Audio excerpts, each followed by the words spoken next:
चलिए ये वाला देख लेते हैं एक बार, ठीक है। ये देखिए, ये बहुत इंपॉर्टेंट मैप है, ठीक है, इसे बड़े अच्छे से कीजिएगा। हाँ, ये अभी काफी बोर्ड के लिए बहुत इंपॉर्टेंट है। इसमें देखिए क्या करना है आपको। यहाँ पे देखिए एक बंदे हैं जिन्हें स्ट्रिंग से लटकाया गया है, ठीक है, और ऊपर दो लीडर है, ठीक है। ये ऊपर दो लीडर है। एक तरफ देखिए, एक तरफ ये जो लीडर है ना, ठीक है, इनका नाम है लाल कृष्ण आडवाणी, ठीक है। ये लाल कृष्ण आडवाणी साहब है, ठीक है। और दूसरी तरफ अपने पास ज्योति बासु, ठीक है। ज्योतिन्द्र बासु पूरा नाम है, ठीक है, ज्योति बासु, ठीक है। ये दो लीडर, ये वेस्ट बंगाल के चीफ मिनिस्टर भी थे, समझिएगा, ठीक है। और ये सीपीएम पार्टी के लीडर हैं, ठीक है। कम्युनिस्ट पार्टी ऑफ इंडिया, उसके साथ जो मार्क्सिस्ट आती है, ठीक है, उस पार्टी के लीडर है। और लाल कृष्ण आडवाणी जी जो है वो बीजेपी के लीडर है, ठीक है। और जो नीचे बैठे हुए हैं इनको देखिएगा, जो ये नीचे हैं, ठीक है, इनका नाम है वीपी सिंह, ठीक है। ये वीपी सिंह है, नेशनल फ्रंट की गवर्नमेंट के ये लीडर है, ठीक है। याद रखिएगा, गवर्नमेंट का नाम है अपने पास कौन सा, नेशनल फ्रंट, ठीक है। अच्छा, ये नेशनल फ्रंट की जो गवर्नमेंट है, समझिए, ये नेशनल फ्रंट की गवर्नमेंट जो है, ठीक है, ये गवर्नमेंट आती है अपने पास 1989। 1989 में नेशनल फ्रंट की गवर्नमेंट आती है और लीडर जो है इनके बनते हैं वीपी सिंह, विश्वनाथ प्रसाद सिंह, ठीक है। याद रखिएगा, ये हमारे प्राइम मिनिस्टर हैं, ठीक है। अब इनके पास क्या है कि 1989 में अगर आपको याद रहे, ठीक है, तो 1984 में देखिए कांग्रेस का डोमिनेंस था बड़ा अच्छा खासा, ठीक है। 1984 में जब इंदिरा गांधी का डेथ हो जाता है, उसके बाद देखिए अपने पास राजीव गांधी प्राइम मिनिस्टर बनते हैं।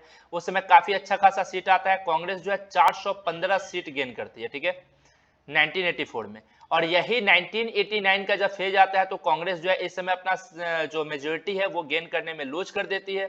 और इस समय सिर्फ इसके पास जो है 97 सीट्स ही आ पाते हैं। लेकिन किसी भी सिंगल पार्टी को इतनी सीट नहीं आती है कि वो गवर्नमेंट बना पाए, ठीक है। तब उस समय जो है नेशनल फ्रंट के जो लीडर थे, नेशनल फ्रंट के जो लीडर थे वीपी सिंह, नेशनल फ्रंट के लीडर है बाबू वीपी सिंह, वीपी सिंह, ये गवर्नमेंट बनाते हैं और इनको सपोर्ट कर देती है दो पार्टी, ठीक है। याद रखिएगा, ये जनरली नेशनल फ्रंट के लीडर हैं, समझिए, और इनको सपोर्ट कर देती है दो पार्टी, एक तरफ बीजेपी और दूसरी तरफ लेफ्ट, ठीक है, दूसरी तरफ लेफ्ट। बीजेपी से आप देख रहे हैं ऊपर जो राइट साइड में है अपने पास, वो है अपने पास कौन, लाल कृष्ण आडवाणी साहब। और दूसरी तरफ देखिए ज्योति बासु जी, ज्योति बासु, ज्योति बासु साहब वेस्ट बंगाल के चीफ मिनिस्टर भी रह चुके हैं, काफी लंबे समय तक सर्विंग चीफ मिनिस्टर के रूप में इनका नाम था। 1977 से अगर आप देखिए तो ये 2000 तक जो है चीफ मिनिस्टर बने रहे हैं, ठीक है, 1977 से 2000 तक। तो ये वाला है। अब हम आते हैं, ठीक है, यहाँ पे who was the head of the government found by the national front in 1989।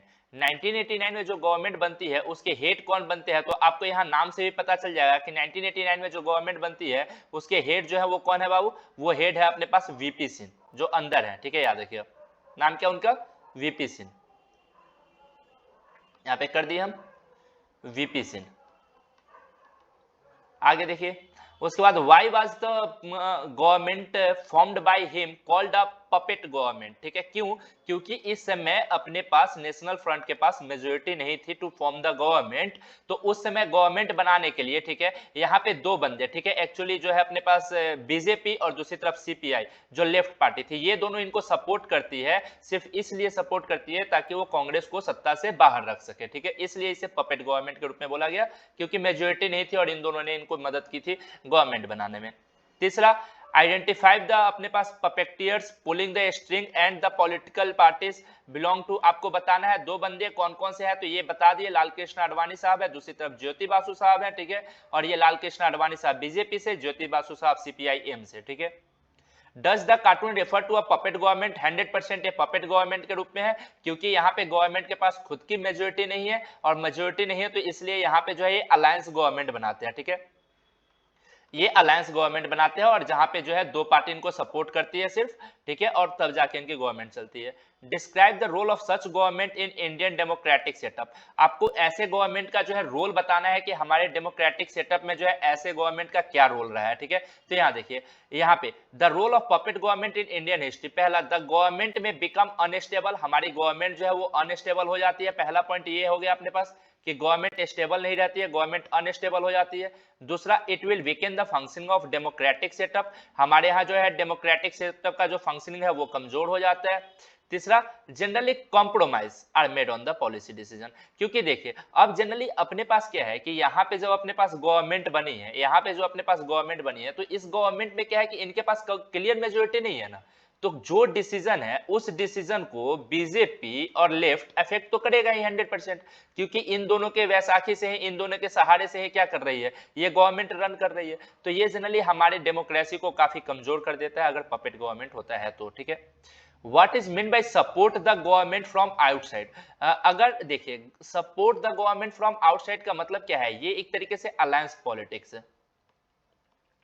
ये क्या होता है, एक तरीके से अलायंस पॉलिटिक्स होता है, जिसमें क्या होता है देखिए अलायंस पॉलिटिक्स और दूसरी तरफ अपने पास आती है ये कोलेशन पॉलिटिक्स, दोनों में थोड़ा सा फर्क है। कोलेशन पॉलिटिक्स जो होती है ना, समझिएगा, इसमें एक पार्टी के पास अगर मान लीजिए मेजोरिटी नहीं है तो दो या दो से अधिक पार्टी मिलके गवर्नमेंट बनाती है, दो या दो से अधिक पार्टी मिलकर गवर्नमेंट फॉर्म करती है। और जबकि अलायंस पॉलिटिक्स में क्या होता है, अगर कोई सिंगल पार्टी के पास मेजोरिटी नहीं है, if a single party could not secure the majority to form the government, तो उस समय टू और मोर पार्टीज जो है, ठीक है, अदर पार्टीज जो है ना, समझिएगा, वो क्या करेगी, इसको सपोर्ट करेगी गवर्नमेंट बनाने के लिए, लेकिन ये गवर्नमेंट में पार्टिसिपेट नहीं करेगी। ये जो अदर पार्टी है ना, ये गवर्नमेंट में पार्टिसिपेट नहीं करेगी, सिर्फ इनको सपोर्ट करेगी गवर्नमेंट बनाने के लिए, ठीक है। तो यहाँ पे लिखा गया है कि support from outside means to support the functioning and process of the government without joining or becoming a part of government। बिना गवर्नमेंट का पार्ट बने हुए आप क्या कर रहे हैं बाबू, गवर्नमेंट को सपोर्ट कर रहे हैं, ये वाला, ठीक है, काफी इंपॉर्टेंट है, आप इसे कर लीजिएगा, ठीक है।